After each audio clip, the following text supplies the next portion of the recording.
అందులో కారంచేడులో మాదిగలు నరికినప్పుడు మాలలు నాయకత్వం వహించి, చుండూరులో మాలలు నరికినప్పుడు మాదిగలు కూడా నాయకత్వం వహించి 1989లో ఎస్సీ ఎస్టీ అట్రాసిటీస్ యాక్ట్స్ ఈ దేశంలోకి తీసుకొచ్చింది మాల నాయకత్వం. ఇది మనం మర్చిపోవద్దు.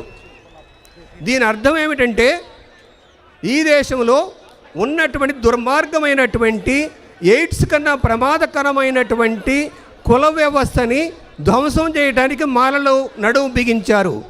ఈరోజు కూడా మీరు మీ గ్రామాలలో, మీ బస్తీలలో, మీ పట్టణాలలో మాలల మొత్తాన్ని ఐక్యం చేసి, మీ శత్రువు ఎవరు? మీ శత్రువు మాదిగ సమాజం కాదు. మాదిగలకు నాయకత్వం వహిస్తున్నటువంటి, దుర్మార్గమైన నాయకత్వం వహిస్తున్నటువంటి మనువాదులు, వాళ్ళే మన శత్రువులని మీరందరూ గుర్తుపెట్టుకోండి. మాదిగ సమాజం మన శత్రువులు కాదు.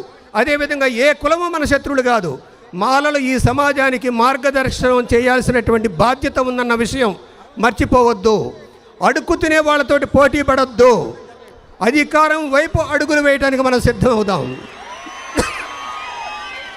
మిత్రులారా, మీ అందరూ కూడా మీ ఇళ్లల్లో ప్రతిరోజు మీ చిన్న పిల్లల దగ్గర నుంచి పెద్దవాళ్ళ వరకు కూడా బాబాసాహెబ్ అంబేద్కర్ అందించినటువంటి రాజ్యాంగ పీఠికను చదివించేటువంటి అలవాటు చేయండి.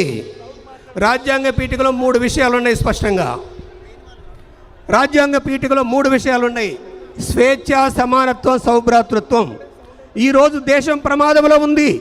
దేశం ప్రమాదంలో ఎవరి వల్ల ఉందంటే మనువాదుల చేతుల్లో ఉన్నటువంటి రాజ్యం వల్ల ప్రమాదంలో ఉంది. మనువాదుల యొక్క చంకనెక్కి ఇదే గ్రౌండ్లో ఏడ్చి మొత్తుకొని కాళ్ళు నాకి కాళ్ళు పట్టుకొని ఈ యొక్క సుప్రీంకోర్టు జడ్జిమెంట్ తీసుకొచ్చారు. సుప్రీంకోర్టు జడ్జిమెంటు 347 సెక్షన్ ప్రకారం అశాస్త్రీయమైంది, రాజ్యాంగ విరుద్ధమైనది. అయినా కూడా మనము మాలలుగా, మాల మేధావులుగా, వాస్తవంగా నేను స్టేజ్కి రాకపోదును. ఒక మాట అన్నాడు ఆ దుర్మార్గుడు, ఆ మనువాది. ఆ మనువాది ఎవరో మీకు తెలిసి నేను పేరు చెప్పాల్సిన అవసరం లేదు. ఆ పేరు ఉచ్చరించడానికి కూడా నాకు ఇష్టం లేదు.